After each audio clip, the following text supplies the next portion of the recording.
औज़ुबिल्लाहिमिनश्शैतानिर्रजीम बिस्मिल्लाहिर्रहमानिर्रहीम। आज मैं जो वीडियो बना रहा हूँ वो एक कॉमन कंडीशन के बारे में है कि तकरीबन ओपीडी में और क्लिनिक में पेशेंट आ जाते हैं और वो कहते हैं कि डॉक्टर साहब मेरा एच पाइलोरी पॉजिटिव है और मैं ट्रीटमेंट ले रहा हूँ और मुसलसल ट्रीटमेंट ले रहा हूँ जिसका वो है, लेकिन फिर भी मेरा ही वही पॉजिटिव आ रहा है। तो उसके बारे में मैं क्या करूँ? तो सबसे पहली बात तो ये कि एच पाइलोरी जो है वो जो हम सीरोलॉजिकल टेस्ट करते हैं उसमें हम एंटीबॉडीज़ आईजीजी वो डिटेक्शन करते हैं। वो ये इंडिकेट नहीं करती, मतलब उससे ये पता नहीं चलता कि आया ये एच पाइलोरी का जो इन्फेक्शन है वो अभी भी है, अभी वाला है, मतलब अभी है, एक्टिव है, या ये कोई पुराना था। तो उसमें उसका कुछ पता नहीं चलता। तो लोग क्या करते हैं, लोग को एक दफ़ा जब पॉजिटिव आ जाता है वो ट्रीटमेंट ले लेते हैं, इलाज कर देते, लेकिन दोबारा वही टेस्ट कर देते हैं। तो उस टेस्ट के बाद उनका वही दोबारा पॉजिटिव आ जाता है। तो फिर हमारे पास आ जाते हैं कि डॉक्टर साहब मेरा तो यही मुसलसल पॉजिटिव आ रहा है और बिल्कुल ख़त्म नहीं हो रहा, मैं क्या करूँ?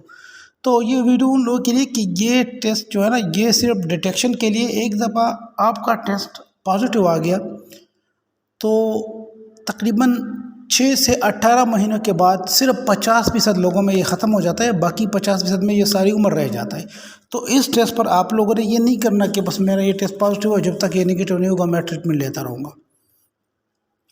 सबसे पहली बात।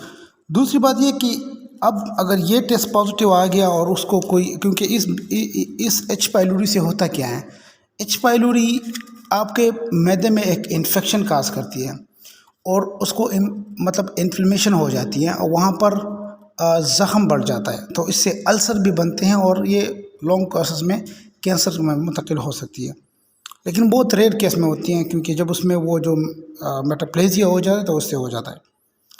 तो इसका जो सही टेस्ट, अब सवाल ये है कि अब हम कौन सा टेस्ट करें कि हमें पता चले कि बस ये एच पाइलोरी का अभी मैंने जो ट्रीटमेंट ली है उससे मेरा एच पाइलोरी ठीक हुआ है या नहीं हुआ है।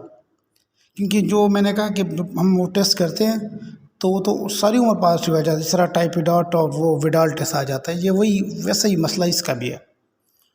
तो हम उसके लिए फिर जो इम्पोर्टेंट टेस्ट है वो है urea breath test, faecal antigen.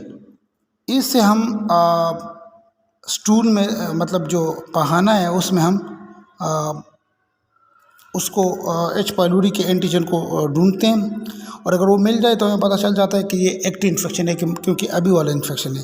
लेकिन अगर ये नेगेटिव आया तो फिर इट मीन्स कि यूरिया ब्रीथ टेस्ट से हम करते हैं कि हमें हमारी जो इलाज हमने किया वो बिल्कुल सक्सेसफुल है, हमें पता चल जाता है। तो फिर अगर वो ऊपर वो आईजीजी और वो टेस्ट नेगेटिव भी आ जाए तो कोई मसला नहीं है उसका।